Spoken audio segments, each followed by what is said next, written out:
Life. What is real anymore? It's time to pull back the curtains of reality and explore life in the hologram. We've unlocked our library hidden deep within the Matrix and are ready to take you on a tour of the cosmos. Come in as we discuss everything from spirituality, psychics, healers, ghosts, as well as UFOs, and the unknown. It's time to forget what you think you know and explore life in the hologram. Good evening, good morning, good afternoon. It's good something somewhere in the universe, and welcome to Life in the Hologram on the Revolution Radio Network with the magnificent Madeline, Rudy, and Caroline Bell Tumblety. And what a day, huh? There's things going on in the Middle East and all craziness going on around the world. And here are the cards that I picked. Choose peace.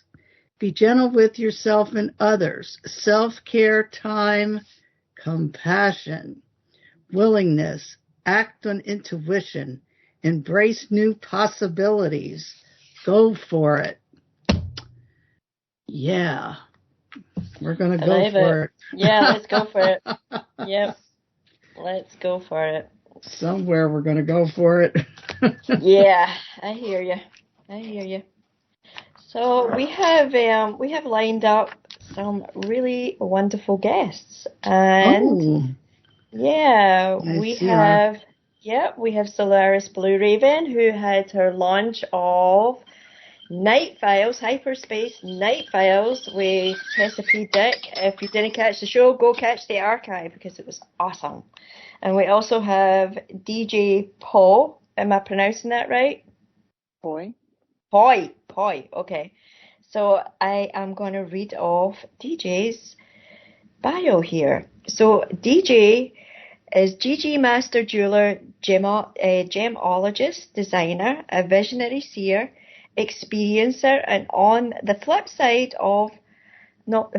a creative master jeweler, gemologist, designer, Texas-born. DJ began her studies in hand fabrication of metals, jewellery manufacturing, stone setting and design.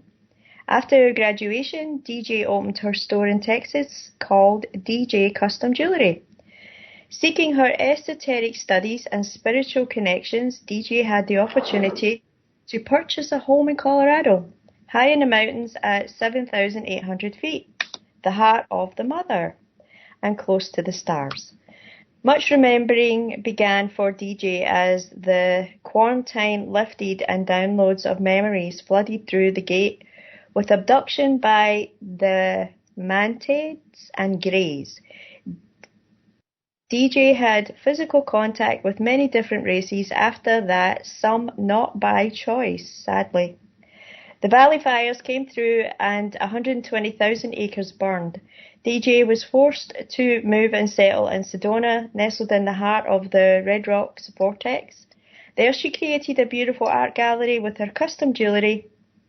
While in Sedona, many interactions with now benevolent star beings, their messages and guidance along with assistance always placed her to anchor energy for the Earth Mother and the souls on it. Several years later, in redirections as a single parent, DJ wanted to bring more direct experiences and opportunities for her son.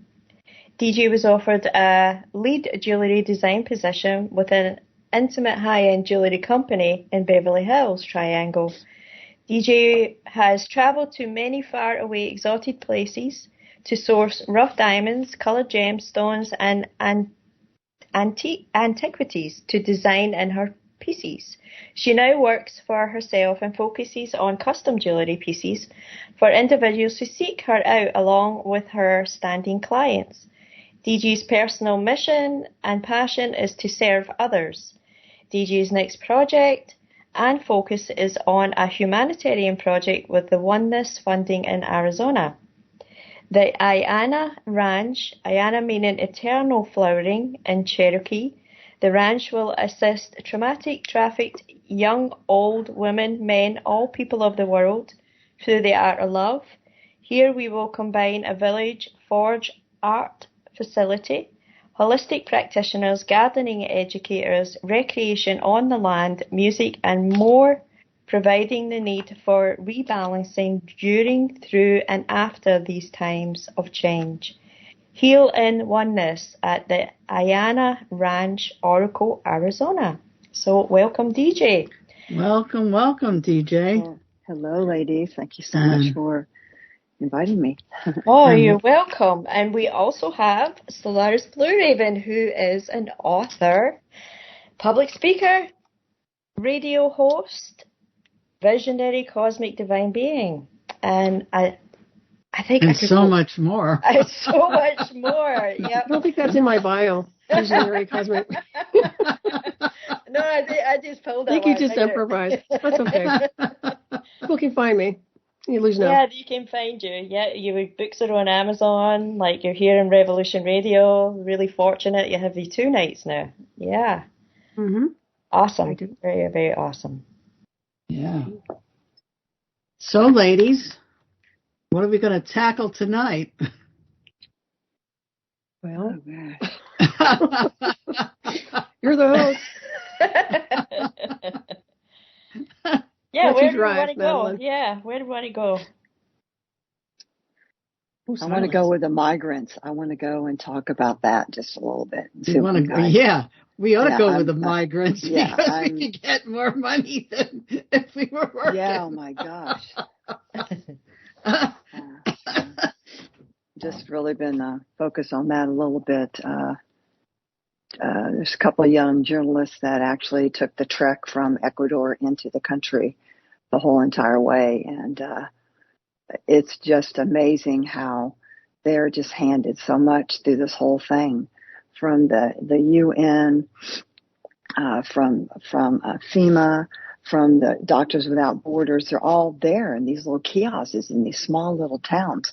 After they go through the Ecuadorian thing, they have to go through the Darien Gap, which is this treacherous, long jungle journey. And it's like, and these young journalists did the whole entire thing to show people exactly what's going on, exactly what they've been handed. And I believe that there are a lot more than just the 8 million they say that have come into the country, because it's been going on since like 2021. Yeah, well, I think it's over 10 million. It's more like 20 million. Yeah. So, it's, and they come in 7 different ways starting, because the Darien Gap basically merges South America with North America. And, they ride the death train on top of it. Every single thing is told to them in these pamphlets that they receive in these little kiosks in all these smaller places. And the young guys spoke several different languages, so they were allowed to talk to each group of people when they passed them, which were mostly age-fighting men. And they would say, he'd say something to them if it was Spanish or French or whatever. And they would tell him, we're headed to America, good luck. And Ecuador, Colombia, Venezuela, Libya, African, and then there was one group of people, one group of men, probably 8, and they wouldn't tell him, and they put their faces covered, and he said, "Are you from Syria? Are you from Syria?" And they wouldn't answer him. So, but it was just interesting. It's the video, the movie's been out for maybe a week and a half or so, and you're actually really seeing, the trek.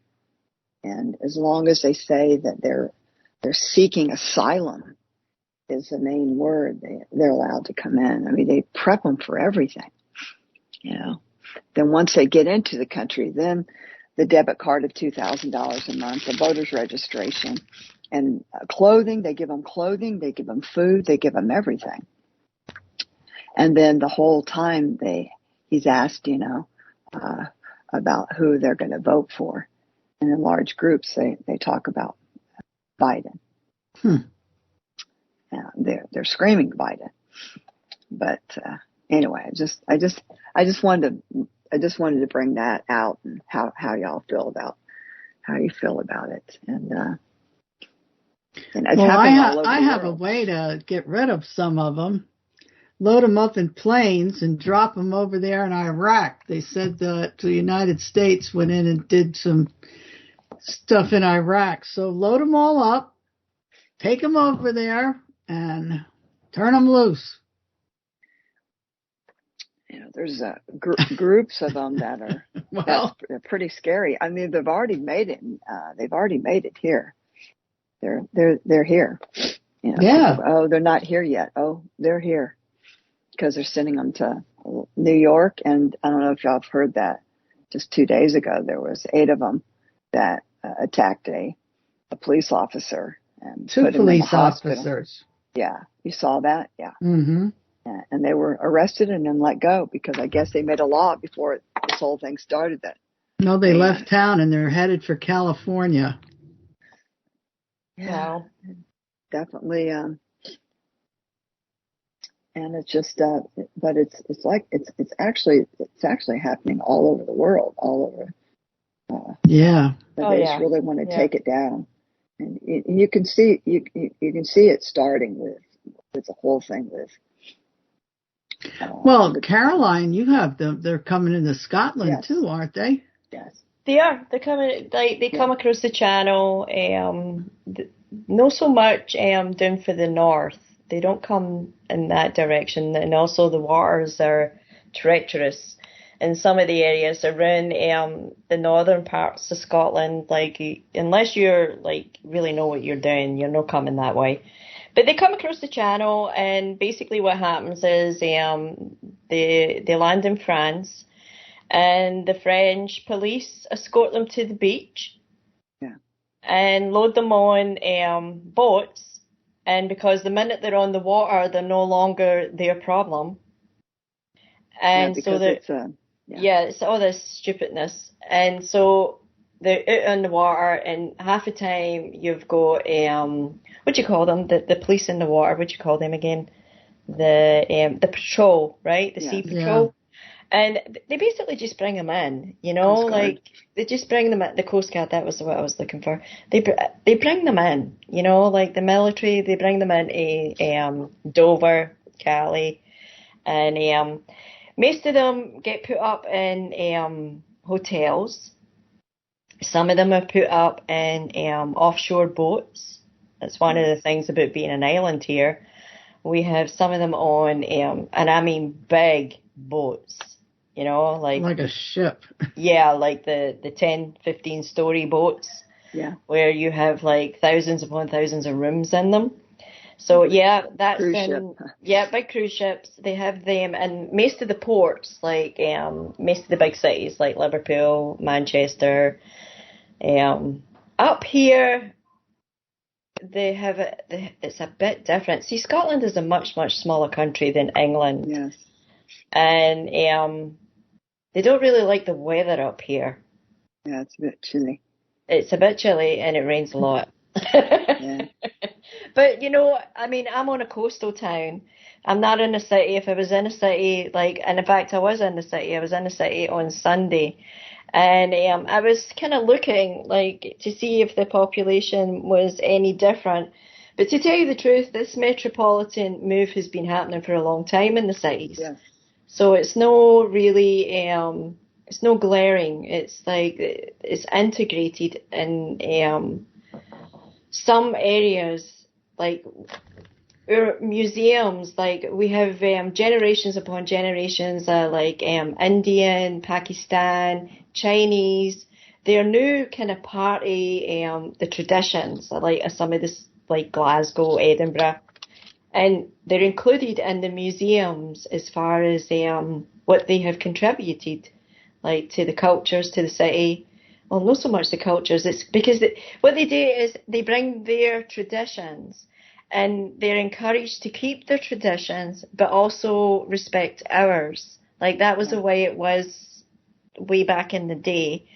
And a lot of the times these traditions would become integrated because we would make friends, or even marriages, like, so there was a, like this transition that happened that wasn't, there was resistance, because I remember as a child, there was talk about, like, we used to have like little grocery stores, like, before the big supermarkets started hitting, like in the 60s, and most of the community stores, like little small ones in like your like streets, when you go to New York City, like you'll have like flowers all on the street, or the fruit, like that was pretty much the way it was when I was like a child growing up in the 60s. And it was like that for most places in like Western civilization. And what happened was, when we had an influx of immigration, those little stores would close, and they would become occupied by whoever the immigrants were at that time. If they were from India, it would be an Indian family that would they would sell it, like the mom and pop would sell it up. They would make money, go retire, and because what was happening is it was harder for the mom and pops to compete, because bigger and bigger stores were happening, like it was combining stuff. Whereas if I wanted fish, I had to go to the fishmongers. If I wanted meat, I had to go to the butchers. If I wanted fruit, I had to go to the fruiters. If I wanted baked goods, I had to go to the bakery. But the genius of the supermarket was you combine all this in one. So it put the mom and pop out of business in a lot of areas. So in order to provide work, I believe, for the immigrants, like they were encouraged to take residence up in these stores. They turned them into, like, a lot of them would be DIY stores, like bits and bobs, like some of them would have them as food stores. Some of them would turn them into like cigarettes. And what would happen was they would be able to bring the rest of their family. So what you would have was, initially you would have like maybe 2 Indian people, but by the end of the year you would have maybe 30 of them in the building. And we were very, very tolerant, understood that in order for them to settle, in order for them to feel welcomed, having other family members would have been necessary. Like all this was all done very civilly, very like you went through the process. Like if you wanted to immigrate here, there was a process and you went through it.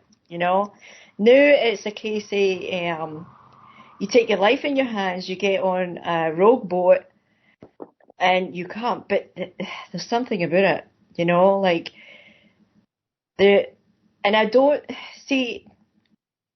We all are like, we're being invaded and we're being taken over, but part of me feels like that's the psyop, that's part of the psyop, that they want us to feel that way.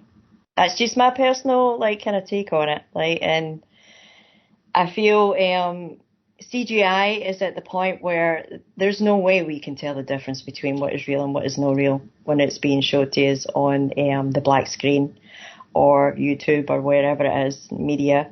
There is absolutely very, very little chance of being able to tell what's real and what's not now. That's where we're at.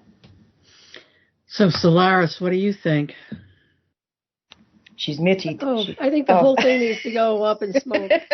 Yeah, we discussed this a little bit on my previous show, but it's, in my opinion, yes, we are definitely being sabotaged. The border's wide open, and it's one shade of insanity. So, it needs to change yesterday. We'll see, but I don't expect anything. And if you had listened, I don't know if you listened to my show earlier, but I'm a firm believer that District of Criminal just needs to go.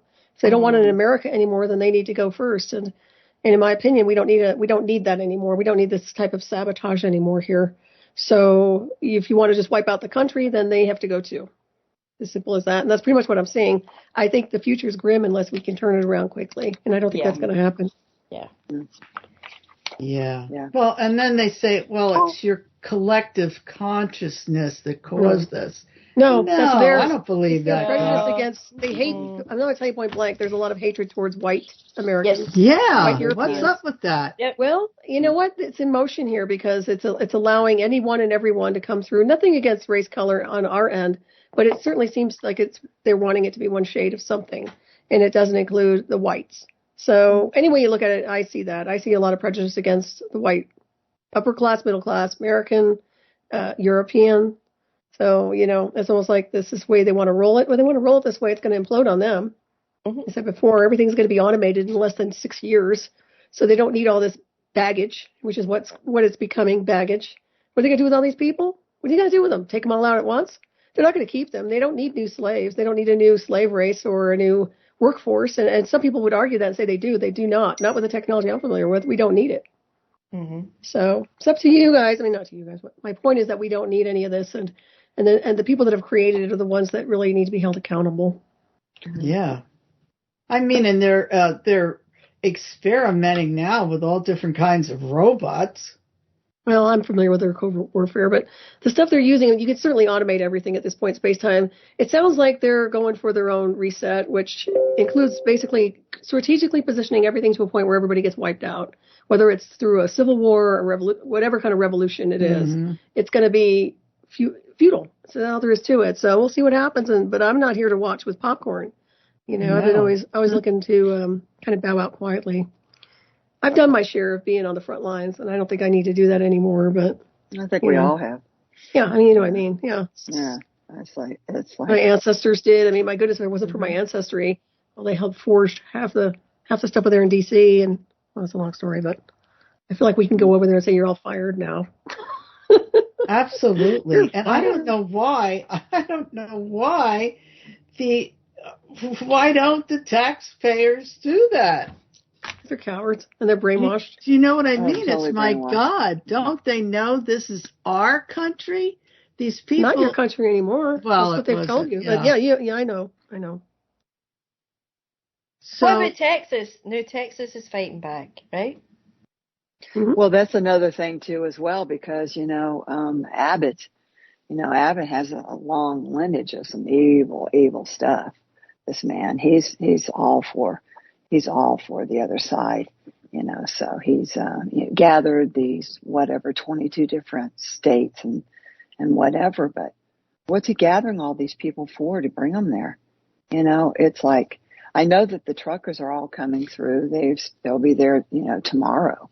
And that's a whole different group of people, and they're coming through Dripping Springs, which is right outside of Austin. And they've all kind of merged in that area to go down to Eagles Pass, because that's the first entrance after the Darien Gap is that first one right there in Texas after you go through Mexico. And then there's 7 other places that, run up to California and then, of course, Canada. But, well, it looks like they're flooding in too from Arizona. Arizona too. Yeah. And who knows where else? These are just some of the key places that they talk what's coming about. through the north? What's coming down for the north? Yeah, some of them could be coming quietly from someplace else. Through Canada. Yeah. Yeah. When you look at the big map that they give to, there's all these different ways of entrance, and you choose which way. It's like a game. You choose which way you want to be, where you want to go. But they had, I think it was 6 or 8 men that came in on a nice white boat, ran it ashore, like I think it was La Jolla, California, jumped out of the boat and ran up into those homes. Yeah, there was one woman, one child, and the rest of them were men, and they left the boat there. Yeah, it almost looked like it was Redondo Beach, is what it looked like, because I know that area a little bit. That's what it looked like. Ryder, my son, he said it looked like that too. But yeah, they just ran it up on the rocks there. I wonder who went in and got the boat. Yeah, it's interesting. That's what it is. I mean, I'm telling you, that was a nice boat. Oh, yeah. I believe that. Some of these boats that are coming across the channel are nice, too. And you wonder, if they're getting out of the boat, who's coming in to retrieve the boat? Turning around and going back and getting more. Probably. Mm-hmm. Well, how is it in Pennsylvania, Madeline? Like, how is your neighbours? Like, how is things? Like, are people just acting like it's normal? Like, how are people? Well, that's a good question because I have a limited area. I go to my granddaughter's house and I come home. So little interaction.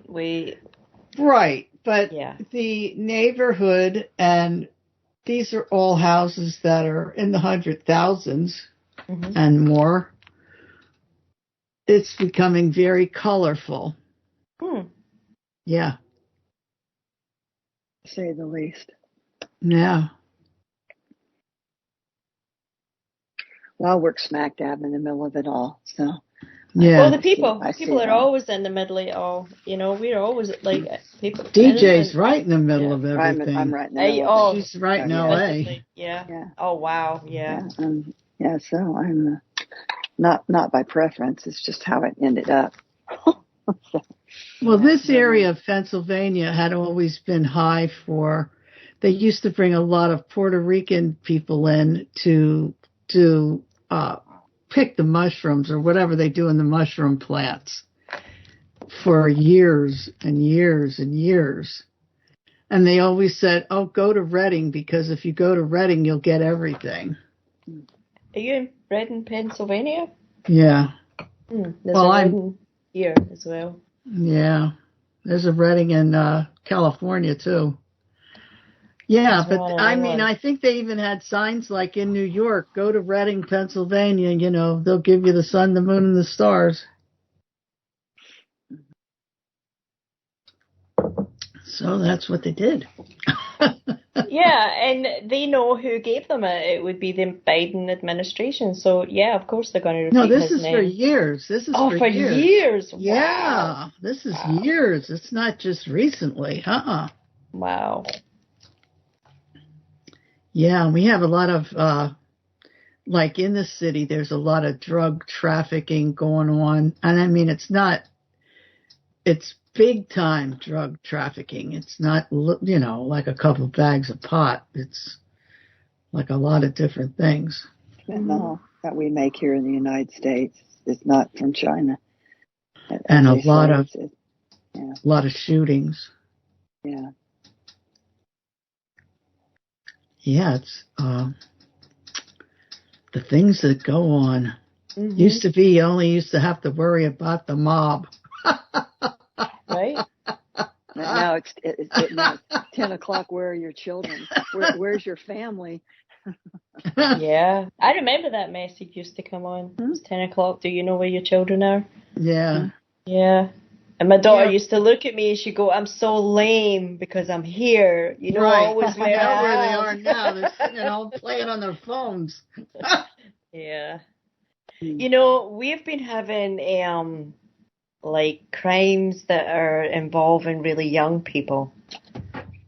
Like, oh my God. You okay, Madeline? Yeah, listen to this. What? This guy here, 32 years old, went and bought a gun, shot his dad, and chopped his head off. Holy crap. That's horrible. Yeah. Can you imagine that? No. What? Wow. What the heck? Yeah. That's the kind of things that are happening here, and it's young people that are doing it.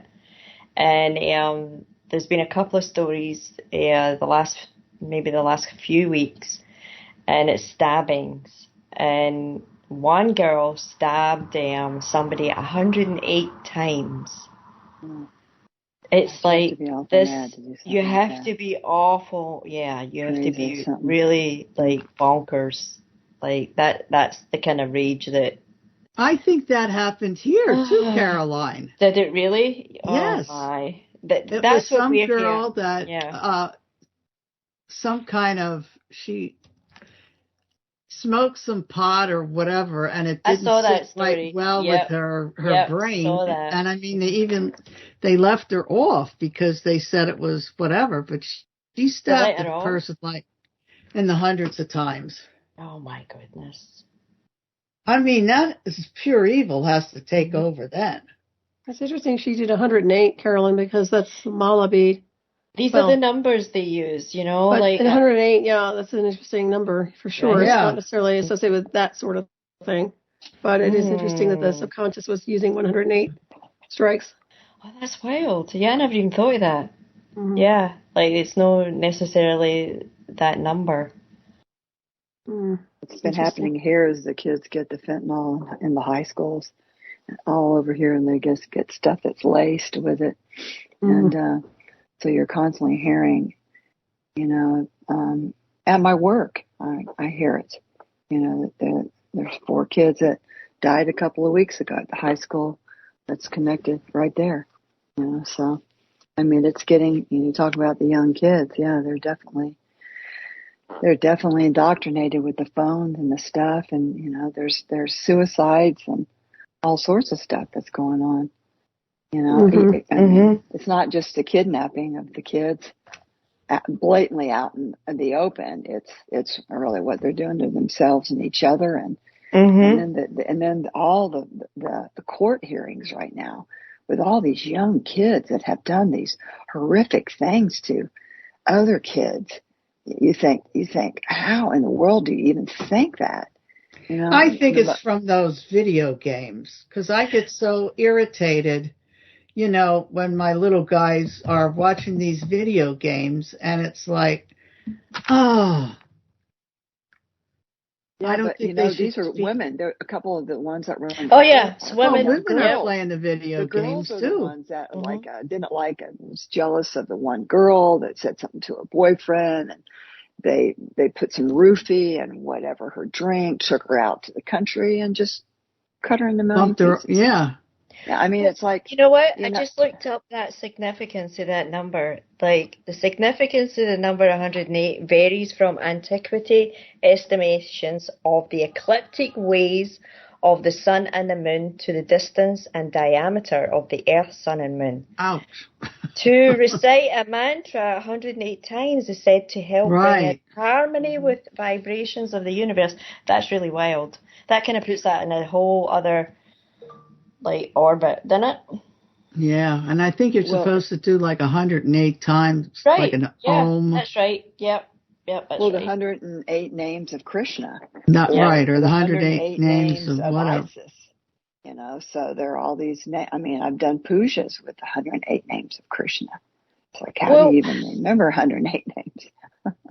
But, you know, those. Yeah, I know. Those pundits do. Yeah. So it's you say the name and then you go 108. Done. Yeah, exactly. You know, I remember when I first went to America, when I was first living in New York, I remember this really horrendous story that had happened, and it was an incident that had happened. I believe it was Central Park. So this would have been the mid-'80s, and it was a preppy guy, like for one of the universities, had strangled a girl to death in the park, and it was like some sexual kind of thing that had backfired. And I remember that. Do any of you remember that? Like that weird stuff that started happening, like in the 80s. Maybe it was going on long before that, but the stories were starting to come out. I think it was, because I think they had a lot of rapists, murderers running around Central Park for a while. The Zodiac Killer was like here. That's right. States, yep. You know, in the 80s. You know, and he was almost like the one that happened in London. What was that one? Is it the old one years ago? What, Jack the Ripper? 100 years. Yeah, kind of like him. This is the same thing this guy did. You know? Wow. I don't know. Well, we had Sutcliffe, right? He was the long distance lorry driver. Oh yes. And he was I worked with somebody who actually had to interview them for one of their psychology, it was a thesis he was doing, And like he said that every single serial killer that he interviewed, you would never have known. Like, did they eat Rice Krispies? Don't know. Why is that something? Snack, crackle, and pop? Yeah. Or did they eat Cheerios or cornflakes? I don't know. But they had mastered the common theme that he had found. They had mastered how to be kind. Like then people weren't suspecting them. It's really bizarre. Like when you think about it, like the mind of a serial killer. Crazy It's like psychopath. Crazy stuff. Yeah. Do you think bad spirits from long ago who were mass murderers then came in again? What do you think, Solaris? Well, hold on. Hold on. Sorry, it got stuck on mute. You'd have to ask Carol on that one. No, just kidding. Oh, God, no. We ought to get to that, do we? But you know what? I find that a lot of the haunts probably moved on and transmuted at some point. I think people are just plain entity controlled on their own. A lot of them are rogue. It's a crazy realm. I mean, right now it's just completely psychotic. Everybody's wearing a mask, running a program, and they activate or deactivate, and some are dormant. It's a very interesting observation, anyway. Well, there's a tense atmosphere, there's a tension, like a stress, so, like I was in a supermarket the other day there, and I actually felt like there was like desperation, like that was the energy a lot of people were getting off. Probably is. Yeah, it is, and it all gets like kind of mixed, like whenever I'm out, like the atmosphere can change like constantly. Because of that, it's all in flux. I think people are on the edge. They are, yeah.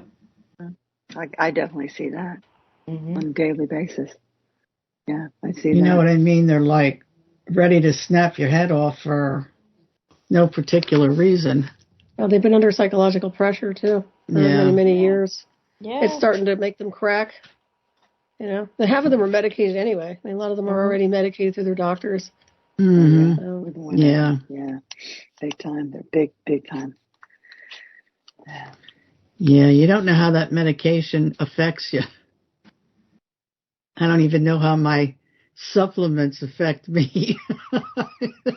I don't know what I take, but I should write it down. It drives me crazy. It makes my head itch. Oh, wow. And that drives you nuts when you're trying to go to sleep. Oh, wow.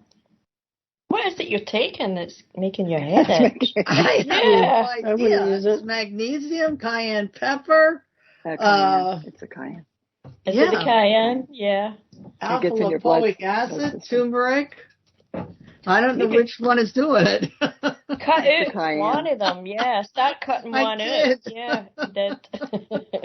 Well, also, too, you were telling me about that concoction, which is really super good. So what it's going to end up doing is also stripping any kind of, plaque that you have in there anyway. And through this whole diabolical, raining warfare with all the chems and stuff, it's definitely coating your brain for sure.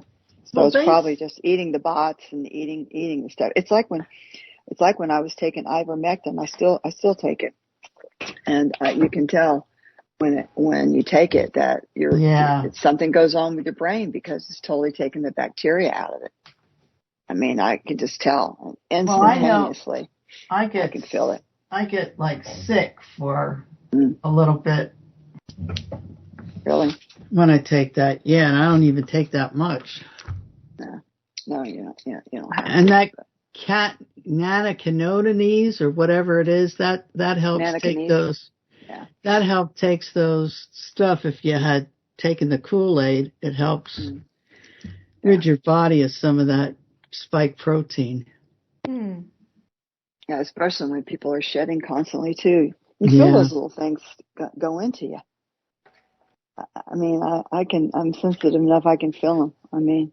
Oh yeah, I felt them right at the beginning. Yeah. Like whenever I was around anybody that had the vaccination, like I would feel it right in my stomach. I would feel it.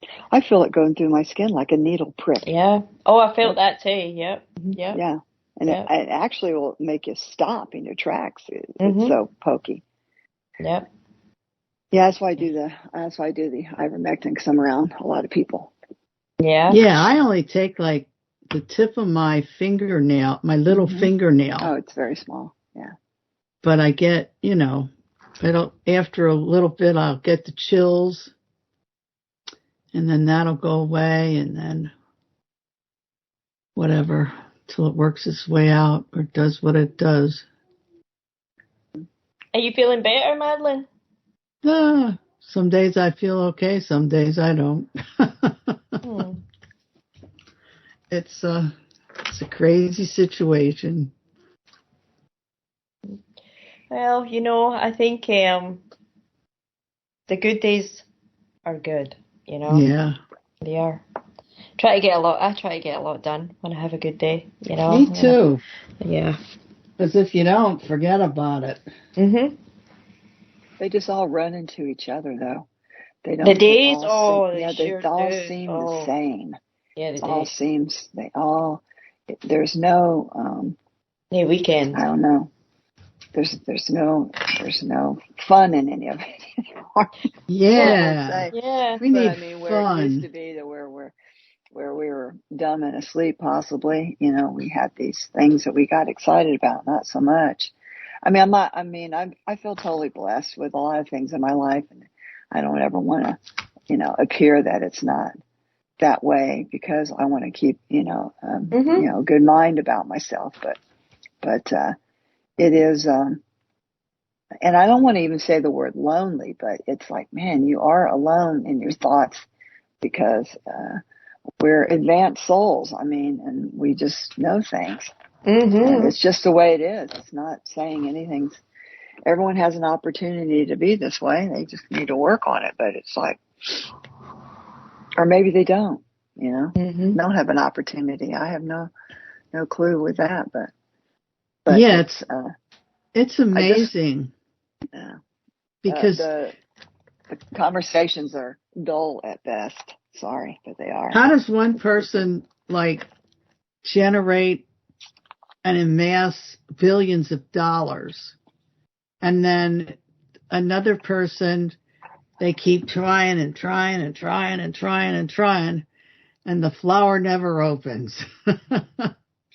But it doesn't others seem fair, does it? who don't even know the things that we know, and everything flourishes. I guess it's in the astrology, right, Solaris? Well, you can say so, but to some degree. But I do timeline astrology, so I'm not into the old school astrology. Right. Yeah. Everything is, you can change the fabric anytime you want. State of being, state of consciousness. Just depends on the collective. But singular consciousness is where I'm at. I don't rely on the wave of the mass collective. Oh, of course. There's no way. I'm a breakaway, so. Yeah. Making an observation from afar. Yeah. Well, we can't. It's like, no. Can't get in the collective consciousness. No, it's all crap. It's all garbage. It's basically polluted. Anyway, we don't know what they're collecting. You don't even need a bioweapon. It's just it's a polluted environment. It's interesting too, because I think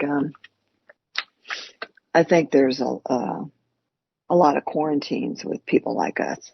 I think there's vibrations that we hold, and now it's interesting, and I noticed this when I went to Texas at Christmas time. Once I got on the airplane, I got not even higher elevation. I instantly had all this chatter with all the guides. Their facial, I was closing my eyes and they were just all coming. They were all talking. And when I'm here, it's pretty like a bubble. It's like, it's interesting. We can all say, oh, we're here, to anchor light or whatever. We're here until we're not here where we're at, into some different place. But I just noticed that there was a freedom, more of, my third eye. And it's like, I can read something, get into it, or really connect to something and have all the information. And by the next morning, poof, it's just gone. then I have to retrieve it back again. It's like, and it's not because my brain is sitting idle and it's not there. I think it's extracted or whatever I do at nighttime, because there's been times I look straight down when I'm out of my body and I'm in full regalia fighting, so it's like, there's got to be something where it's quarantined in spots that are so dense with energy like this place is, and,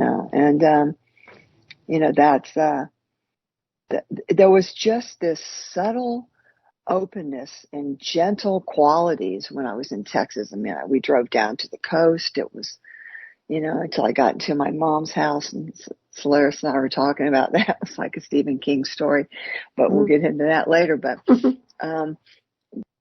yeah, just a whole different feeling, and then you come back and you feel like you're quarantined again. You feel like you're, and they talk about the 15-minute cities and stuff like that and how much they're building. And well, what's going to keep those people there besides not having much to get out? It's the vibration, the scalar waves, or whatever's holding them here. Because I'm in an Uber every morning to drive to work, and I ask everybody, hey, where were you born here? Until a mile and a half, but I ask them, were you born here? Yes, oh, I've been here 8 years or 2 years or however it is, wherever they're from. India, Salvador, woman today, or Jerusalem, another guy, and they're not going anywhere. They're staying here. They don't see anything that's different. Then, do you have family here? No, my family's coming. Okay. Oh, yes, I have family here. My whole entire family's here. I'm never going to leave here. You hear these and you think to yourself, they're all living on top of each other. They're all here. It's like, what keeps them here? I mean, it's so expensive. I mean, and we do good, but it's like, I wonder how when people don't do, it's like, wow, it's like, what keeps them here?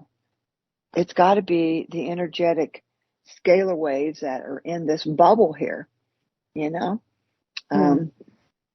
the way I see it, because you can feel it. You're sensitive to feel it.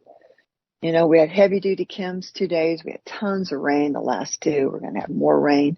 The skies are clear right now. It's more clear like it used to be in the 60s, I'm sure, here in California. But, so how do you keep people in these sanctuary cities, without controlling them more with that, Well, don't you think it might be because if they're younger, the kids don't know any better. They don't know that you could have went out and had a nice vacation and went here and went there. I talked to a white guy that's there, and he's been there for, 8 or 10 years. He lives with his parents still. He's probably 40. Okay. And he's never so much as gone to San Diego. And he was telling me his uncle had passed away, and they were going to go drop his ashes in the water or whatever they were going to go do. So when I saw him again the other day, I said, well, how did the ceremony go? And he goes, I didn't go. I thought, oh, okay. So I go, well, when you're open enough to tell me why you didn't go, I'd like to hear. So I'm waiting for that story. But it's like they don't go. They work and then they sit home. And even I am subject to that too as well. A lot of times. I mean, I do hikes and I go places, but well, I met a couple of people that live in this area. They've never been out of this area. Yeah, there's a lot of people in Scotland have never left Scotland. Yeah. Oh, is it the pioneers? Like the adventurous spirits. And this is why the West is getting a bad rap now, and white people in particular. We were the Indo-Europeans, adventure, shipbuilding. We couldn't wait to get in the water and see what was on the other side. But it wasn't everybody. It was only like certain individuals in the clan or the tribe or wherever we were, but there would be this wanderlust. I had it. I still Madeline, get it. yeah, I did it too. I've traveled all over the world. and I've and gone we're everywhere. different. We're different. European too. My family's from Yugoslavia, so, well, then Yugoslavia. Pioneers, Yeah, pioneers, geniuses, the builders, like and unfortunately, like as we look at like the if we just look at the realm, yeah, it looks like 10% of the population had everything. They done everything. That's no really your fault, like even when they look at the blood, like back 50,000 years, things have changed. That like there's new species show up, like DNA is different, like blood types are different. So we don't even really fully have a clear picture of who all the beings are that are here. And of course. I mean, there's still like all these big gaps, deliberate, I might add. And I've always had this feeling like that violence is also something that has been introduced. I don't think it was like, and this is personal again, it is so foreign to my being. It's no that I won't fight and defend, I will. Yeah. But it's no my first place to go as a solution. Never. So, I mean, I wish we could better understand who we are. We're pioneers, we're geniuses, we're travelers, we're builders, we're at the box, always have been. Can't get kept in the box, and I will not be ashamed of my heritage. I'm not responsible for my ancestors, but I know, you know what? They done a lot. They done an awful lot, and it's everywhere to be seen and admired and celebrated. Like this shaming us? No, I mean, no. We struggled. We wanted better. We wanted better for our families. Like, why else did they leave Ireland and Scotland in floods, horrendous journeys across the water? Yeah, and they don't want to come here. It's still happening. Like they think there's something better or something. I don't really know what's going on. They all think they're going to be a rock star. Maybe I don't know. But now I think that's the. But they could be fleeing, like they could literally be fleeing something that's about to collapse. I don't know. I really don't know. Like it feels like a takedown, but I don't seem to feel. I don't feel in any shape or form that they're winning. I don't. Yeah. No. Well, I mean, Queen Hatshepsut, she traveled all over. From Egypt, she traveled and brought everything from spices to clothing to animals to, it says seeking the adventure of what's beyond the realm of where you're at. And of course, when you have the opulence that they had, it was easier for her to have the ships and stuff. But, the Scottish were just, they were unbelievable. They still are. They still are. Unbelievable. So, yeah. But it's not everybody, It's not everybody. There are the homebodies, and, and they, like, I had family members, they never went anywhere, they never got on a plane, they barely got on a train. And they were perfectly happy with their lives, they didn't feel like anything was missing, I mean, they were hard workers, always hard workers, tired at the end of the night. But boy, did they like to party. They loved to have their sing-songs and their get-togethers, Yeah, and that's what I see a lot here. They wait for the weekends to have the big parties, surrounded by a lot of Mexican, Latinos, and Salvadorians. And but don't you think they did that anyway? It's a traditional thing, maybe? It's Well, I definitely don't know. I think Yeah. it's not it's the like food the and the Spanish meat and the people. gathering, and the It's Egyptian people do it. You know, they get all a big kinds of pig people. Well, my family, my mom and dad were working class, and basically they would look at us like it was just accepted. Like, come Friday night, that was it. Their week work was finished, and it was party time. Yeah. Well, that Yeah. was here too. I Mhm. mean, Yep. you know, this outfit over here where I live, they're mostly German descent, and Friday night, boom, a lot of women back in the day, you know, would complain because the husband would go to the bar and then they come home drunk, might have spent half the paycheck. That's right. Yeah, my mom would be down at the pub. Yeah. Well, not On my the mother. Friday. My mother. Yeah, my no, mother my never mom was. did anything like that. My mom was. She was in the pub getting his paycheck. Yep, on the Friday. Mhm. Yep.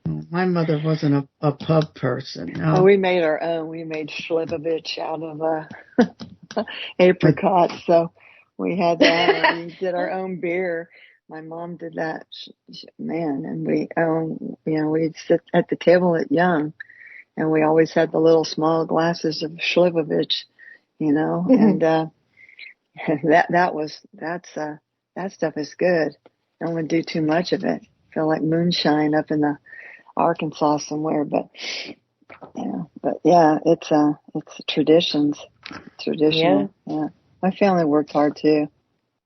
Got a lot of They have a different outlook, you know, they have a different mentality. Like, I mean, they'll get together. People will get together and do small trips, but they won't do, you know, I mean, it's a big thing to hear anyone, you know, doing trips like I used to take, like in the 80s and in the early 90s and stuff. You go and, you know, here it's expensive for people to go anymore. You know, and then all the rigmarole when you get there is crazy. Yeah, especially now. Yeah, it got really crazy. They made it difficult to travel. Yeah, and they want you to be happy in a city, right? That you can get to everything within 15 minutes. Is that like, you know, these are a small percent. These globalists are a very, very, we all know they're a very, very tiny percentage. Yeah. And very. Like, this is their plan. And we don't like their plan. Well, whose plan is it really? Yeah, whose plan is it? It's not my plan. It's not. Yeah. It's not. Is not my plan. Not my plan. I'm not signing up for it. No. But we're getting on Solaris's plan. Yeah, that's the best mission. Plan. Off planet. That's my plan. Yeah, that's the best Abort the mission. It's like, get out of here. That's for sure. Go somewhere where it's life enhancing. Like we said, if the spaceship comes to pick us up, we're going to say it's not an alien abduction. It's an reconnaissance mission. That's right. It's an escape mission. That's funny. Yeah. And also, don't look back and burn, baby, burn. Yeah, you said it. Yeah. That's where I'm at. I love to watch that movie Cocoon. That's when they put all those old people in the spaceship and off they go. They get younger, right? They all get rejuvenated. Is what I remember. You know what I watched the other night? They Live. Is that it? And the guy has to put the sunglasses on and he sees the aliens. That was a good one. Yeah, I watched that the other night there. I'd like to be able to do, well, no, it'd probably drive me crazy if I could see in between all the dimensions. I think you can, Madeline. I think we all can. Yeah. Yeah. I kind of hear the music. Are we coming up? Yeah, I kind of hear it right now. But it's coming up. So when it comes up, take a break. We'll be right back. You've been listening to Life in the Hologram. Just hit mute, I think. I still can't hear the music, Madeline. I don't either, but it's 8 o'clock. It is 8 o'clock, and there's no music. I don't know what's going on. And I can't see into the chat It should kick on. It might give it a second. Or maybe it won't. I don't know. I don't know. Well, just keep talking anyway. You're good. You may not get a break. Mate. Okay. Sometimes it's a little wonky, huh? Yeah, well, it may not be automated yet. It's possible. Your guest tonight, I picked it up at the end. Now, what happened with her husband? Well, Philip K. Dick? Yeah. He's the author. You know, Philip K. Dick is Blade Runner. And, well, he was hassled by a lot of departments back in the day. He was hit with a lot of direct energy weapons, what I would consider to be direct energy weapons, and psychological warfare. That's where a lot of his information in his books, it reflects. So, yeah, he's very interesting people. She's very interesting as well. They went through some strange ordeals that whole time, that duration she was married to him. So, yeah, you should interview her. She's great. I love Tessa. It's very good. She has a lot of information. Mm-hmm. Yeah, she does. She's getting up there, but not that old. I mean, an illusion of aging, right? Mm-hmm. Oh, no, she's still sharp. She's very, very sharp. Yeah, she's still sharp. Well, I think, when you're aging, you have to stay engaged or you get flaky. Dead. Displacing. That's one thing that was funny. I just think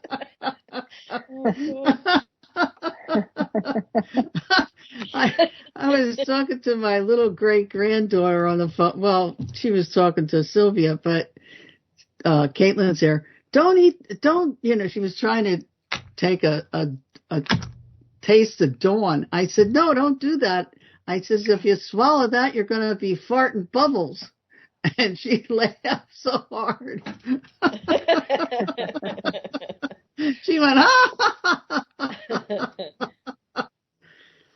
oh, God. She thought that was funny. I kind of did, too. Yeah, it was funny. That would be a good cartoon. Sometimes I see things in comedy, and it's not always a good thing. Well, I think laughter that way. is, though. Yeah. Huh? You always see it that way. That's why I laugh at you so much. You make me laugh so much. It's like crazy. It's that dry humor, and it's just so blatantly real. The things that you say are it's just funny. It's just funny. We laugh a lot on the phone. Yeah, it's just funny. It's it is. Well, they say the best medicine is laughter, Oh, yeah. That's what we're going to have. Groups of laughter groups. Yes. For a small fee. Yeah. I still think that we should all get together in a big spread like the Golden Girls and just kind of have fun. My friend, my insurance lady she's been wanting to do that forever. Yeah. I mean, she's younger than me, but she's been wanting to do that forever, and she's a big pet advocate. Oh. Yeah. That's cool. Animals are great too. Love animals. Yeah, I could have seen Leonard haunting me right now for something. Oh. You were talking about it just a minute ago, Solaris. You were talking when I'm in this big store and every 1 out of 10 people is, off-world being, or maybe it's 2 or 3. I mean, we are, but I mean, really to actually physically feel the energetic shift or change. So this guy passed me today, tall, thin. I mean, the guy must have been close to 7 feet tall and thin. His eyes were like a piercing, almost lavender color. And he had a huge Doberman with him. Okay, the most perfect Doberman you could ever think, with the ears just cropped just perfectly. And the dog was walking next to him just perfectly. And you're looking at that and you're thinking, that is not from here. So. Sounded like one of those tall whites. Yeah, it was just, and so, But I don't know if they have them. lavender eyes. He was just, and when he turned around, I thought, oh my God, this guy, and he didn't have contacts in, but I wanted to look at his eyes. So it was an amazing dog. And he just cocked his head to the side. He said, thank you.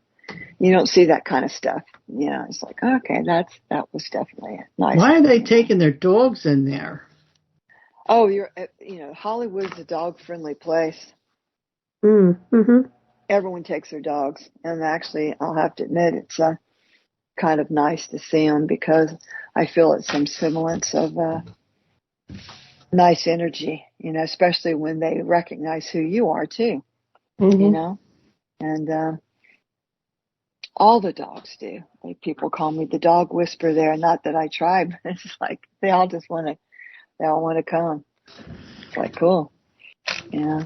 So there's some people who have some beautiful dogs for sure. I love my canines. Yep. I know. Gosh, I do too.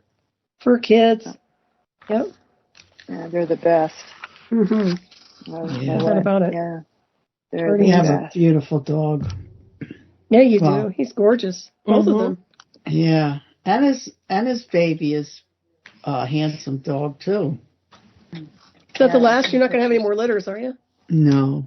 Well, my granddaughter's thinking about, what do they call that when you're using him for artificial sire? Oh, yeah. stud? Yeah. Yeah. Oh, well, I'll, keep me informed. I don't need any more dogs, but, I love that. Why not? I love shepherds. I love the shepherds. Me too. They're gorgeous. Yeah. Boy, I was watching HGTV the other night, and there were these two guys that were building a house, and then it was Rico to the rescue. He's the guy that comes in when people are building a house or, doing remodeling, and their contractor stiffs them. Well, they were building this home in Colorado. This is why I'm telling you this story. Beautiful, big home overlooking the big mountains and a lake. And they had like a $785,000 budget, and the contractor took over $200,000. They had to tear it apart and put it back together again. But oh my God, when they finished that house, those views were breathtaking. I mean, you know which part it was? Ever leave the house? Yeah, it's pretty. I don't know how many places are overlooking a lake. A lot of them. I live up around places like that, so I get it. It's very pretty. Yeah, I see the lake breathtaking. like that. I see the Lake Colorado. It's 35 miles outside of Durango, and that was like that too. They built that. They had another show about Durango too. These people would go in and remodel ranches. Oh yeah. That's really not that bad. Actually, $750,000 is not bad at all. Cheap. How many acres was it? Did it say? No, it wasn't. It it looked like other houses were kind of close, but they were way up on the mountain, and they said that it cost them a lot to bring the supplies up there. For building, yeah. Yeah, but they'll milk it too. But I couldn't understand that either, because then the one show, this other couple was moving out of L.A. and they wanted a cabin. And, I mean, their budget was pretty high, and they didn't show them anything like this guy had. Yeah, that's what I said. Yeah, probably steering them in the direction, that they want, like the people who are showing them around the houses that are available. I don't know either. Like, they all kind of help each other out and stuff, don't they? Yeah. Yeah. It's interesting, though, and I like to watch them remodel these places. I said if I was younger, I would do that. Oh, yeah. Remodel? Yeah. Well, I wouldn't do the remodeling, but I would get, like, a construction company to go in, because some of these people buy these places for dirt cheap. Very cheap, yeah. They do. And they just scrape them down to the foundation and rebuild. Yeah. You can get castles here and do that, Well, I'll take one. Oh, my God. Yeah. I want one of those. Yeah. I've looked at them, yeah. Yeah, I found one there too. I do all sorts of research there. I found an unbelievable one for $5 million. That's just huge hunk of property. Just and it'll be on a lot of land. Yeah. Yes, a lot of land. This one had like 120 acres. That's the Madeline. dog. Oh, he's so nice. Wow. Great Got boy. a nice big Good bark. job. Yeah. He's fun. He carries on like that. He's sitting on the sofa and he keeps his head up on the top of the sofa. And I walk in the door and he'll like look over. Oh, she's home. Good guard dog. See it get off the damn sofa. Dog of leisure. He would know how, like, he'll know by the sound of your walk, everything. Like, that it's you, you know? Like, but if it's somebody he doesn't know, I bet you any money he'd be up. Well, he knows too when my son comes home. Oh my God, that's a carrying going on. And my dog, it's interesting, will start doing his little bark once I walk through the front door. I live in like a loft. And he just knows, he just feels the energy. Farm's home. Yep. Oh, yeah. It's the energy. Yep. I don't care how quiet I am. I hold my keys. You know, once I easily walk through the door, he's yapping. Well, they know. Oh, yeah. Tina used to know his truck when it came up the road. They know the vibration. Yeah. Even energetically, they know when you're heading home psychically. They know. They're very good. Yeah. I remember watching, it was like a wee documentary, and they set up the cameras because the dog would sit at the door and they were trying to figure out, like, how does he know? Because he would be at the door as his owner would be coming home, getting in the car, like for work. And that dog would be at the door the minute he got into the car. So they set up these cameras they were just trying to figure out, how does the dog know? You know, how does he know? I mean, my cat knows. And all the cats I've ever had, they've always, like, my daughter would say to me, they jump down off your bed, come down the stairs, and they sit by the door till you come home. You know, like, they know. Like, they send you little images too, like your animals. So I had a cat, when he would be roaming, he would send me I would think to myself, I wonder where he is. I'd get a little image that he would be like somewhere on the road, he'd be coming home, you know, like, that stuff's all real, you know. Well, it was real for me. No, it is. And it definitely, even if I'm thinking about feeding the cats, and it's not even their mealtime, one will come down. Odin's very psychic. Yeah, they know. They know. They read your mind. They live with us. They're merged with our energy fields to some degree. My dog's always on my bed. So as it is, he puts his paw up on me, and he's like, right now he's sitting next to me putting his paw on me. I feed them around half an hour from now, so that's what it is. Yeah. Like, try to get it early. Trying to get a little come on, lady. Yeah. That's hilarious. It is funny. But they are wonderful. Like, I'm really grateful for, like, my pets through That's the the years. happy things. You know, happy things really. is the illusion of living here, right? The animal kingdom, plant kingdom, trees. Yeah, they don't even know what the hell's going on. I feel so sorry for them. They're at the mercy of whatever they have as a so-called guardian. I mean, some people don't deserve to have animals, and I'm a real animal advocate. So, me too. I know exactly what you are saying. 100%. It's like, I mean, I go above and beyond for mine. And I don't even think I'm a good parent. I try. You know, it's like a kid. It's like, I hope I'm doing good. Yeah, I know. But I think so, you know, but it's like, Oh, you're wonderful. Like, every time. You are. You know, I used to think that when I had my daughter, like, she didn't come with, like, an instruction book. And if I had I would need a different one every day. But it's the same with your pets, you know, like, they're all different too, right? Like, our animals, our fur babies. I've now had 2 cats that have been the same personality-wise. All different.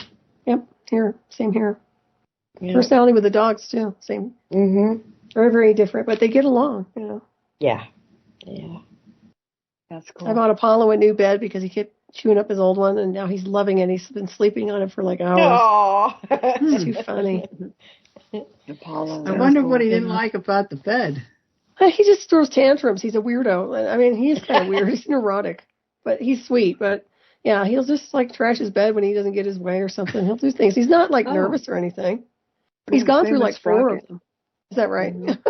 So but it's my bed he messes up. Oh, is that like right? If he's a terrier, right? And yep, he's a terrier. He's a rescue. Kennel dog. Yep. And then all of a sudden, he'll look at me for something. I said, I'll be right there. I'm going to take you out in just a second.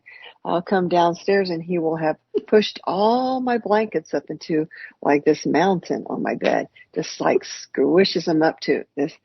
I go, you did it again, dude. Yeah, so I'm straightening them up. It's like that. They get to where they're, they get mad at you a bit, And then he's just he definitely has a like, personality. He gets jealous too. Yeah. If I let Orion out first without him, he just throws a fit. Absolute fit. And he stomps his paws. I mean, literally stomps. I've never seen a dog do that. That's what these 2 dogs do. Yeah? Well, Sylvia can't take both of them out together. Now, Sean does. Yeah, that's how many pounds? Each like 120, right? Oh, my God, at least. Yeah, they're big dogs. Yeah. Yeah. Well, Ruger's he can come over to your kitchen table and he can set his head right on the table. Oh, I love him. That's a great dog. I love big protective dogs. I mean, great dog. Sucker for animals. Yeah. He puts his head on the table and then he looks at me, and the other one, she puts her snout under my arm. They're funny. Well, he can get anything off the table if he wants it. He could, yeah. Mm-hmm. He doesn't. Do they have the instantaneous protection, intuitive, with people come to the door? Because I know when I had my German Shepherd when I was younger, and it was intense, that dog. Mm-hmm.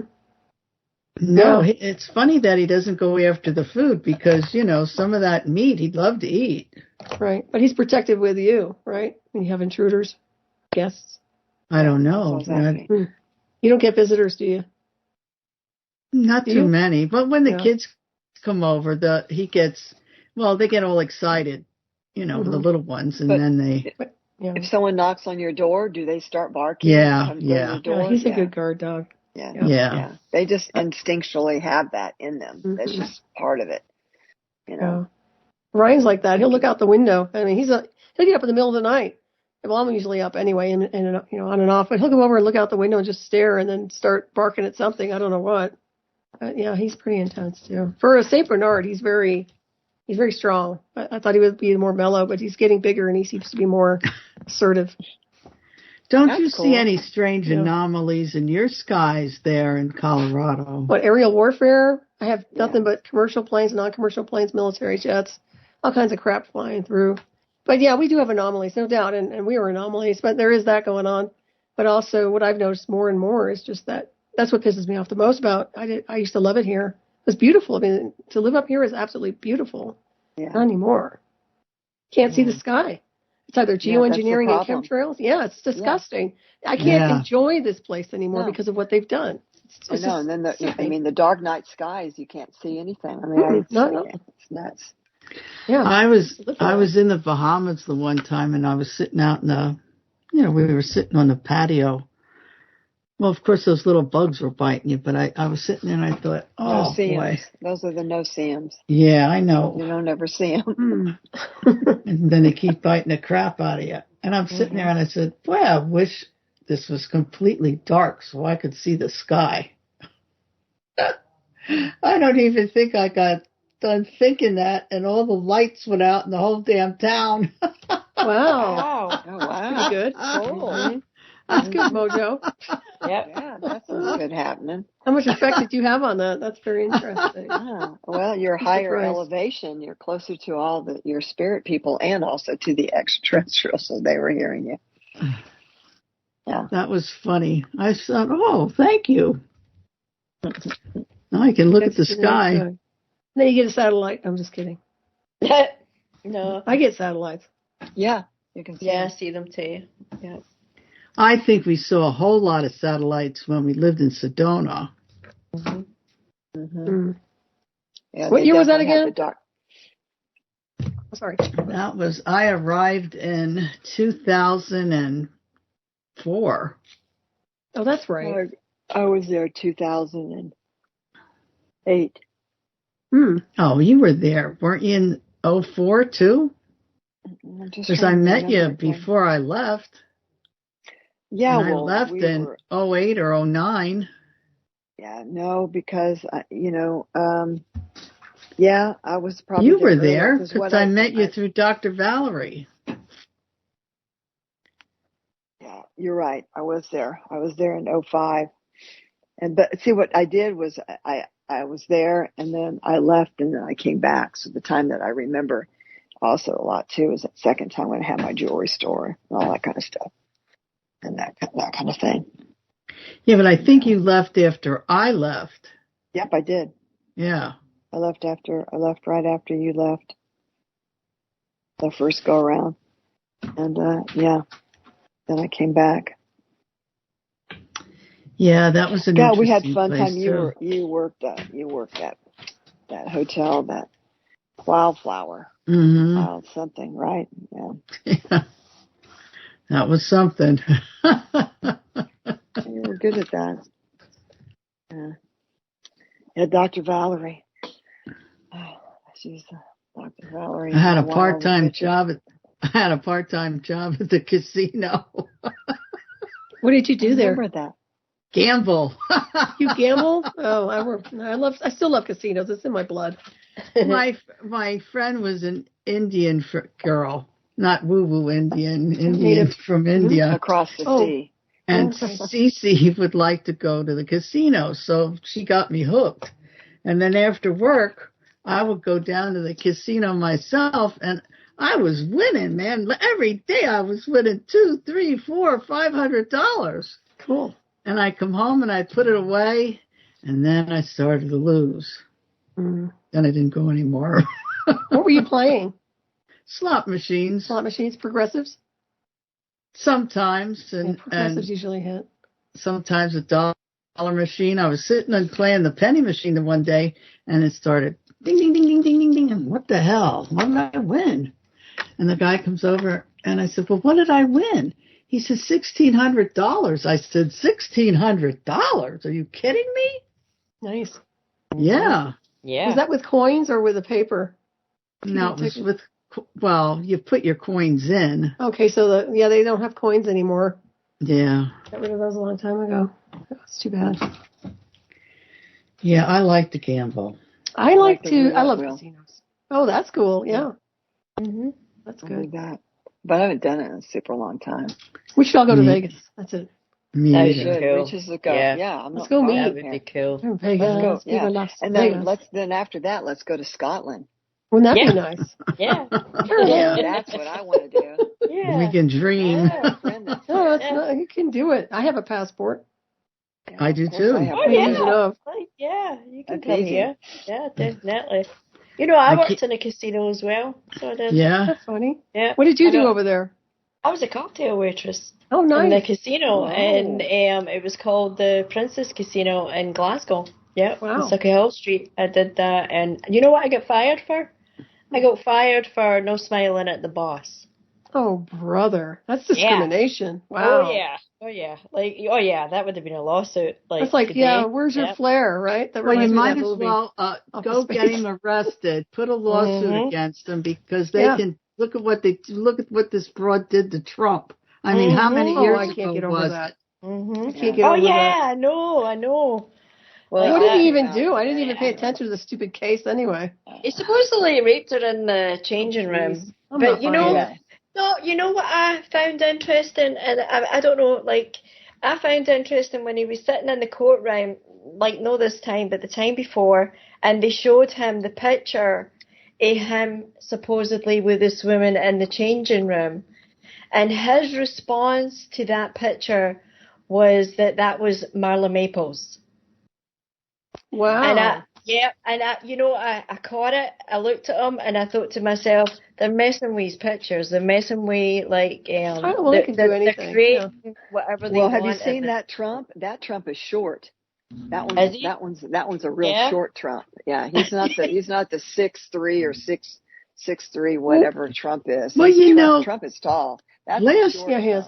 When he first started the campaign back, what was that, in 2016? Even when he was out there and giving these speeches, I said, this isn't the same guy, because this guy is a very eloquent speaker. And Donald Trump doesn't always speak like that, and it's not his hair. No, it's not his hair, and it's not his face. It's the orange face, but it's not his face. What does this lady do for a living? What was her profession? Is she a model? And why would he go in a dressing room? No, she wasn't a model. Because she's not that pretty, that lady. No, she's not. No. She's not. In fact, she's not even remotely that. I wouldn't call her that. I don't know. What was her name? I'll look it up. What was her name? Anybody remember? I don't get how these biatches make all that money. I just don't understand it. No. I can't get these SOBs to pay restitution for damages they did to me, which is far more severe than anything like that. Yeah. You know, unbelievable. Oh, we figured the percentage out if he had to pay her anyway, being a billionaire. It was like not even 10% of. They tie him up in court like nobody's business. I said, it's so ridiculous. Distraction. It really is. Yeah.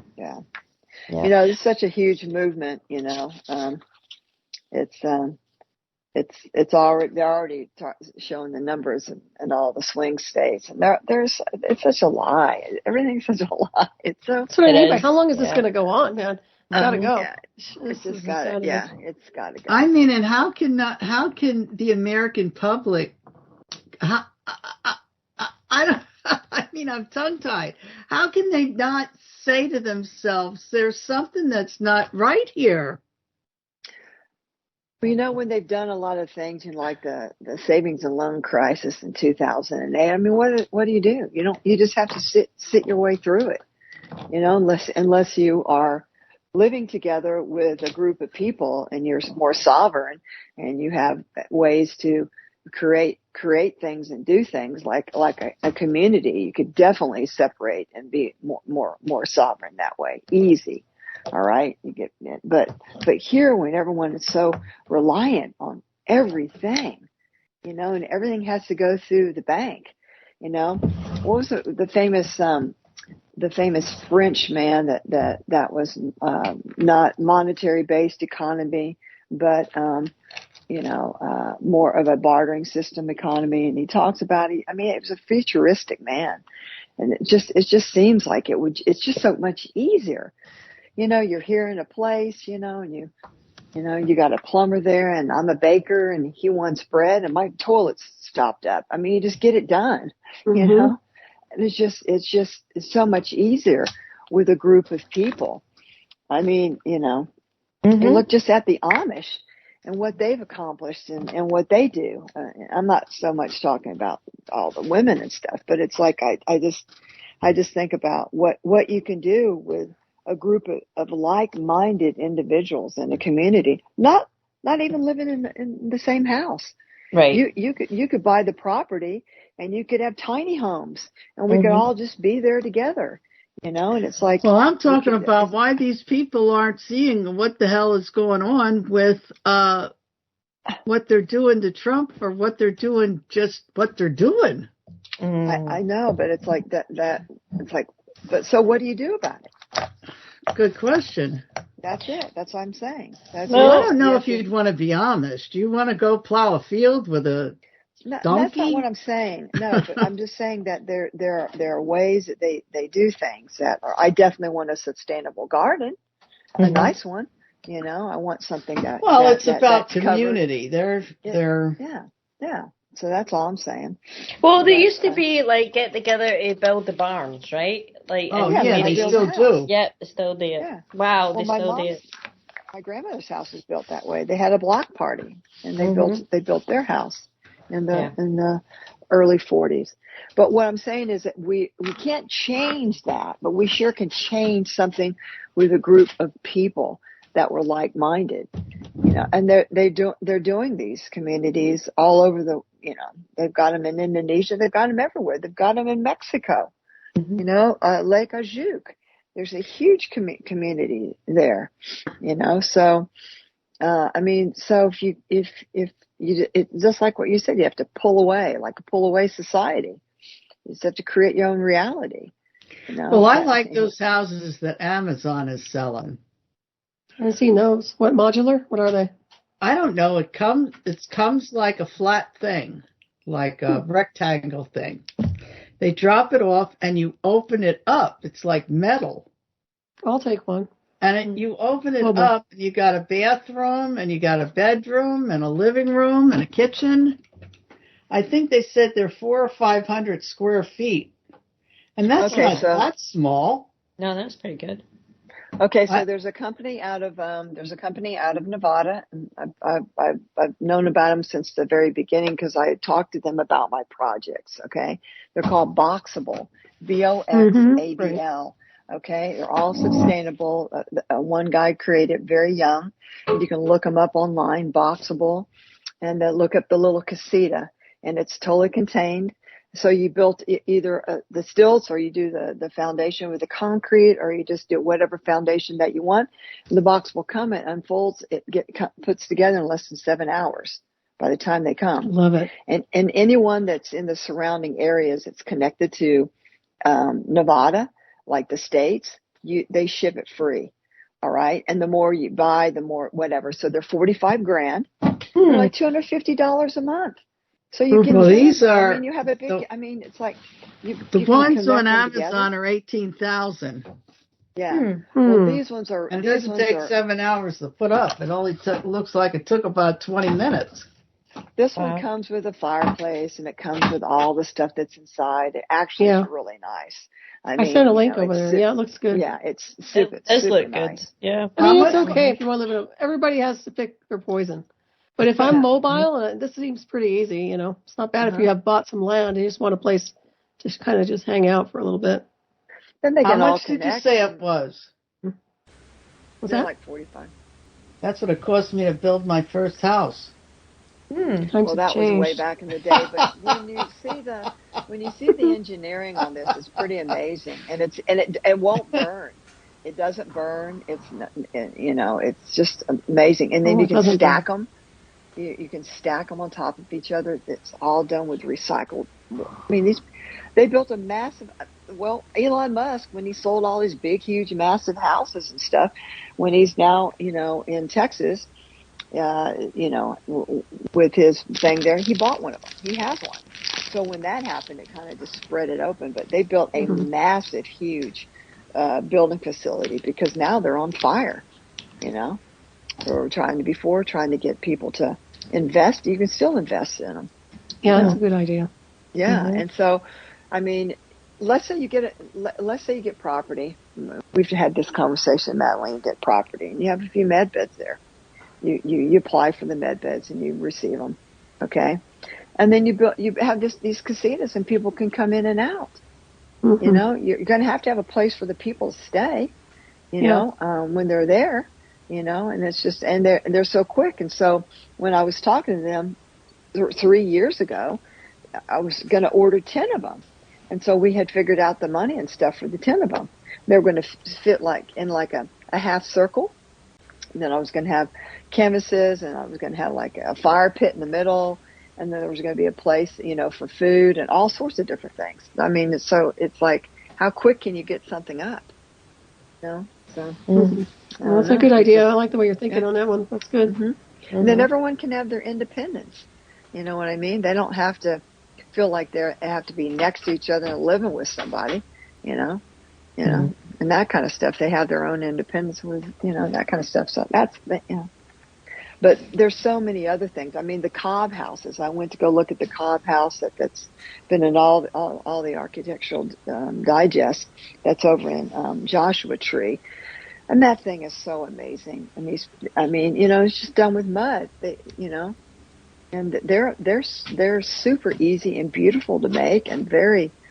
And just, you can just do whatever you want to. And then, the Earth Mother ships are in Taos. I visited there, and I know that man personally, where he builds them with nothing but, tires and sand. And, they have a sustainable temperature all year round. Even in Taos, it's 60 degrees in these houses, so, and they keep all the water, the gray water washes 2 or 3 times. And at the very end of it, the very beginning, it goes through like a pond. You know, they have the fish that they have. I mean, everything's sustainable. It's pretty amazing. You know, so there's so many ways that you could end up doing things once you got the overall, you know, gist of whatever, you know, whatever anyone wants to end up making, to really have like a cool community, you know. And I don't know. I just think about just a group of people that would come together and, you know, I So I found some think, land in Texas for sure, but that yeah. already has water and everything there, and you know, and I mean a lot of water, not just a little bit of water. And that's my dog. So I don't know. Just it's. I don't think it would take that big of a deal, you know, if people wanted to come. I think that might be like what you're saying, DG. I think that is like what some people are now looking for, right? They're looking to just break away from it all, you know, like. And then you can have your own township, your own deal. You can have you know, the land and everything. I mean, it would be yours. You could do all sorts of ways of not having, you know, you do a loyal trust, and you know you're not part of a system that's going to extract anything from you. If you can buy it outright, you know. And did those people try to do that in Waco? Yeah, but that was a cult that lived in that. And actually those people weren't bad. They came in and they if you do the background on that, they killed those people. Actually the guy was just, you know, he was just very futuristic himself, the way he thought. But he was also like a preacher too, but yeah, but this wouldn't be anything like that. Yeah, this thing would just be people can come and go if they please. If they wanted to have a job, they could just do whatever. But we would take care of each other. You know, that we would be a militia, which is the people. That's what it means, you know, and not in a bad way, but in a good way, you know. And you've got a lot of very creatives out there that could do a lot of things. Oh yeah, you know, and just bring them together, you know. And, I saw a community like that on PBS, but it was mostly like they set the community up for people who were artsy. You know, they were sculptures or artists, or they made jewelry or whatever. Well, but they bought houses and they lived in this community together.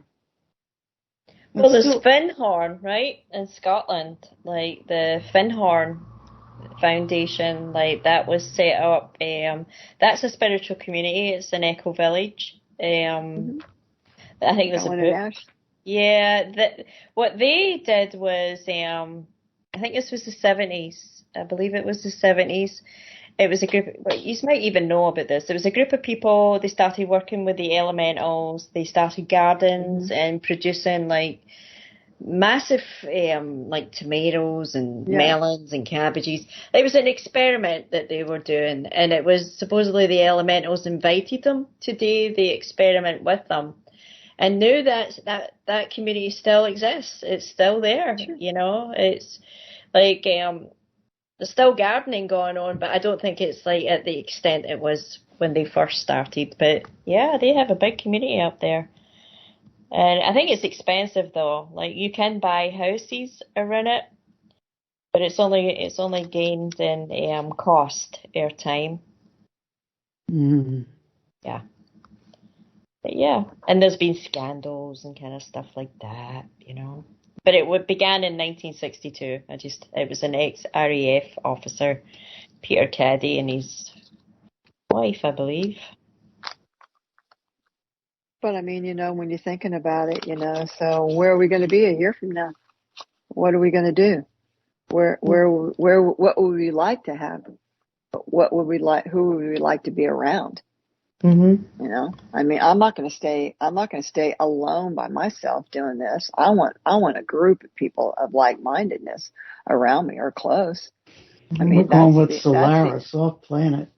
Yeah, well, that too, but it's like, I mean, but if we're still here and this is what's going on, you know, it'd be nice to have, I mean, you can call it anything you want to. I mean, you know, but it just be nice to be able to have a group of your peers close to you, the ones that really get you, that really, you know, and then we don't have to, that we can just talk freely to do anything we want to, you know. So, yeah, I just see that. Well, it would certainly be easier, right? With more That's what people, I'm saying. especially like if you're doing community gardens and construction, and maybe even like if you're raising families, maybe it's young people too. Like, I'm pretty sure there are a lot of young couples out there that wouldn't mind like getting away from what is actually being predetermined for them. You know, like they're already taking their kids out. Alternative, yeah. I'm not babysitting. No. Yeah, they're already. Oh, you're funny, Madeline. I mean, I didn't put my kid in school. I don't care if it's Jesus Christ himself. I'm not babysitting. Yeah, that's true. Yeah, he wasn't in school. That was so alternative. You know, everyone's so afraid, you know, if they don't put their kids in school, they put the fear in them that they'll be fined $250,000 if their child's not in school. You know? Yeah. So. Yep. Yeah. And sometimes they go after them. Oh yeah, they do. Around here. Here too. Yep. It's like a nanny. Like they have it. Like they think they're your parents. You know, like the councils in the area. That's how they speak to you. They speak to you, and I constantly correct them. You know, like they speak to you like you're a child. Like you have to obey the rules, kind of thing. That's what I'm like when you're talking about. Like they will fine them for no having their kids in school. They're the same here. They would do the same thing here. They will. They will be stealthy. You have to be stealthy. And I'm 66, and I did it. I had my son at 41. So when he came home to me one day and said, "I can't do this anymore," young, like third grade, and I go, "What can't you do?" And he goes, "They're holding me back." And I said, "So what do you want me to do?" And he goes, "Let's do our own program." And I said, "Okay." So on 11/11, I took him out. It's the only way that you can free a mind. You got to free a mind. You can't keep them. You can't. You know, this is the entrapment of the whole mind thing with everybody, that they believe that they have to. I think I've just kind of pushed the system a lot of times. You know, I've pushed it. I've pushed it to push it to see what happens. You know, to see really what really will happen if I do this. You know. Will they come after me? Well, they won't come after me. And, you know, if you create your own reality by the pure thoughts that you think, and not the fear thoughts that you bring that shit to you, then more than likely, you know that it's not going to happen. I mean, you know, I was collecting Social Security thanks to Madeline telling me, because his father had passed away and it was claiming him. And I collected the Social Security from Derek for Ryder for the last 2 years, but he had to be in school. Ryder wasn't in school. Ryder wasn't in school at all. I got every bit of that money for that kid. Then they want the paperwork at the very end, you know, saying that he graduated. They didn't get that either. They didn't get none of that. Yeah, it's none of their business. Yeah. Yeah. So, I mean, it's like, it's what you participate in. What choice do you want to do something to participate in? And if you don't participate in it, you don't create the energy around it. That's just my belief.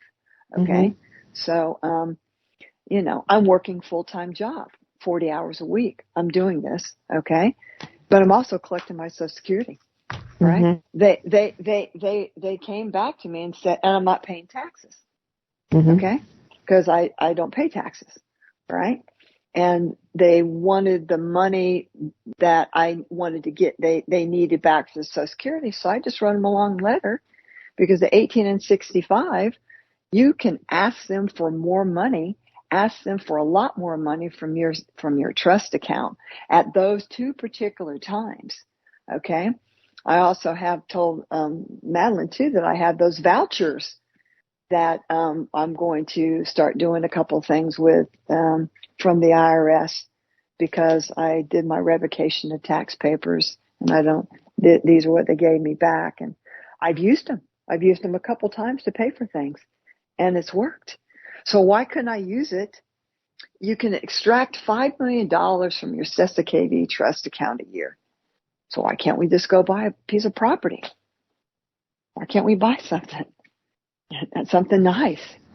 You know, I don't care about making any money on that from anyone. Just come and live on the property, build a house. Let's hang out. That's all I want to do. I want to do something bigger. I want to utilize something bigger with it. So they didn't take any. I told them don't stop those payments, and they didn't ever stop the payments. So, but I'm just saying, I'm seeing how there are ways around things.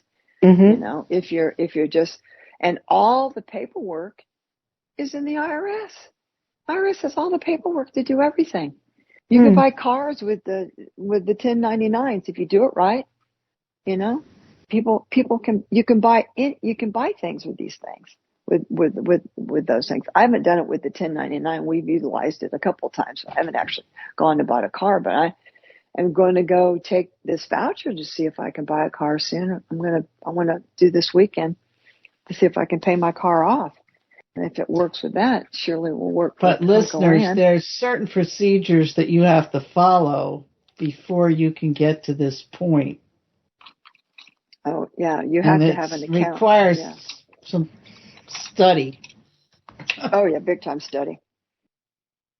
The banks are a way station. The bank is a way station, but where your money's at is in your trust account. So you need a Treasury Direct account in order to move it there, to move it to the bank.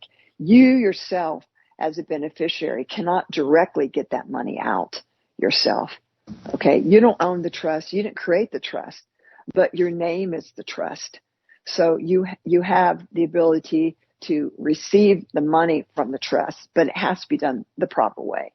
You have to have the middle person help you. So you create it. You create the Treasury Direct account, and then when the money gets transferred, it gets transferred from there to the bank. That's how. And the banks are just waiting there. They're just waiting there for people to do it. Same with the courts. It's, the court is a bank. Yeah, but you're not telling people how this all came about. You're just saying it's there.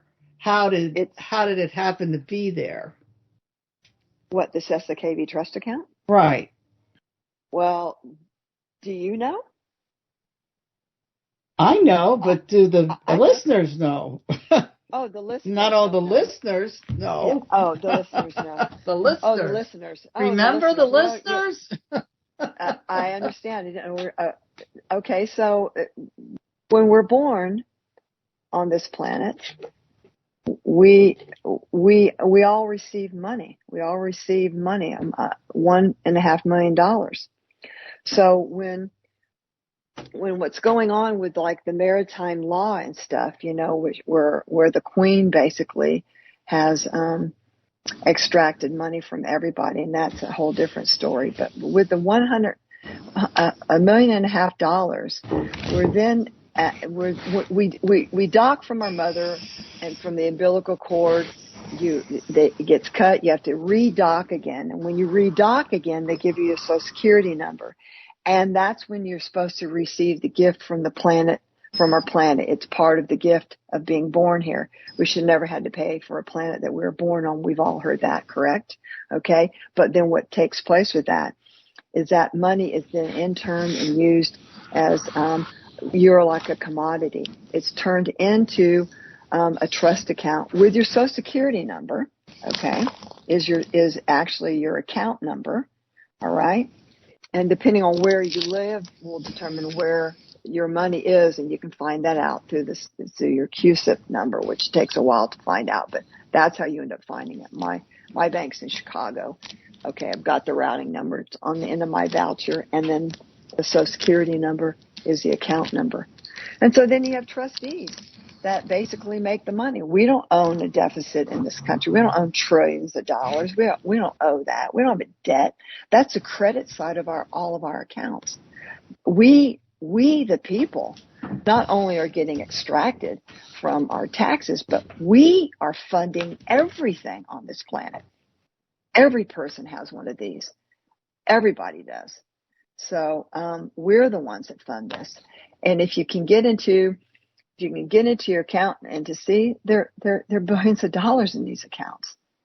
So, like I said, we didn't create the account. We're not the trustees that basically that work the account to make it make money. Okay. But the people that use it are all the higher ups, the monarchies and all these people. Because when you can get into them and see how many contracts there are with your Social Security number and what they're utilizing your funds out of your account for are pretty horrific, some of the things, what they're doing. So, pretty horrific.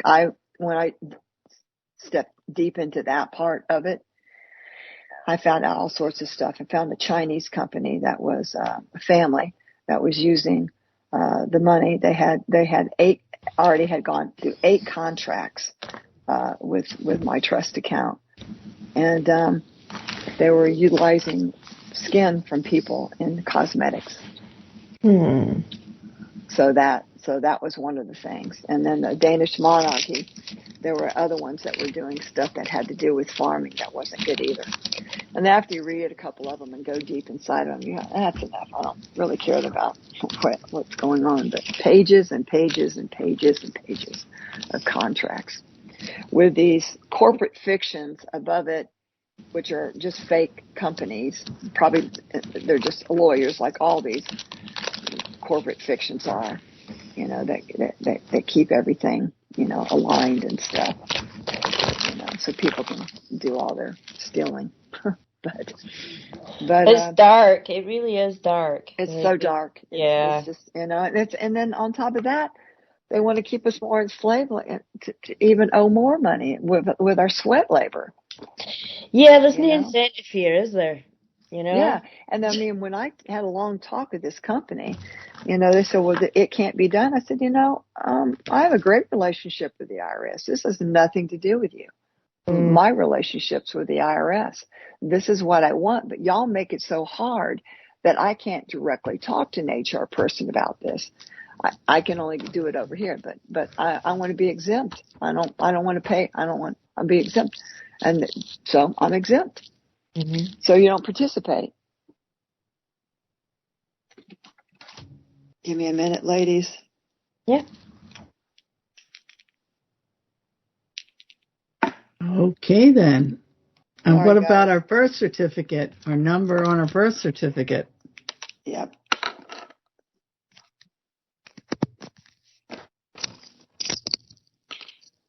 Yeah, your birth certificate. Can you hear me?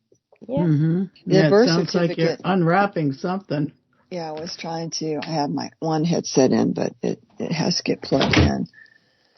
So yeah, it's I mean, if we're going to talk about this, I'd like to get a little bit more organized with it, but because there's so many different ways that it can go. But with just your birth certificate, it's just interesting to take it out. We should have a birth certificate thing and go over it one day. All the little nomenclatures and the writings and, the days after your Social Security. See, you have your born date, and then when you have your birth, the birth date is different because you're birthing. You're, like a ship. You're redocking. So, and then they use it to where the beast name is your dad's name. So your dad's not even, he's not even a sequitur at all with it, but your mom is. Your mom's the first one in line, and then your father's just on the bottom. But it's interesting to go through that whole entire thing and see how much energy we put on these things and why we have to have these things. And, but when you get your real birth certificate, you have to send off for it, and it has a seal on it. And that takes a while to end up getting. And that's the one that you can utilize to really get what you need to get. But it's not the one that you just receive from the hospital. You have to get your authentic one that comes from the county where, well, here it's, here it's different. You have to get it from Vital Statistics and get it to be brought to you, because that seal, that watermark on there is real important. Did you look into that, Caroline? I did, yeah. I did the whole thing. Like, I did this, I don't know, like maybe 8 years ago, longer. I think I did it when I was in Arizona. I started on it, and I have the books, the natural law, the straw man. I have all the information, like, and I went through the whole thing, and then I got really, really jaded during lockdown when I saw what was occurring. And I mean, again, it's my opinions, my perspective. I just backed away at that point. So that's. I mean, I did the same thing. Yeah. You know, because what takes place is this is everyone's independent road. We're not here to to be under a federation, or anything anymore about anybody telling you anything. We've already done that. We're here to be, a man or a woman on the land and soil or whatever, but they wanted you to be under the Federation because that's what was going to protect you. And the Federation is you giving over your sovereignty and power to join and become a part of it. Okay, but yet they were supposed to protect you. But when in actuality, they were saying, once you get your revocation of tax papers and your vouchers, you are not supposed to have a relationship at all with the IRS. It's like, and so then I just went off my own way. But to be part of the alliance is you keeping your sovereignty and power, and then truly learn to self-govern. That's why I want to go on to the land and learn to self-govern. With people. Hear the music. There's the music. Well, thank you, listeners. You've been listening to Life in the Hologram on the Revolution Radio. Come back next Friday. Thank you, PJ. Thank you. Thank you. Thank you.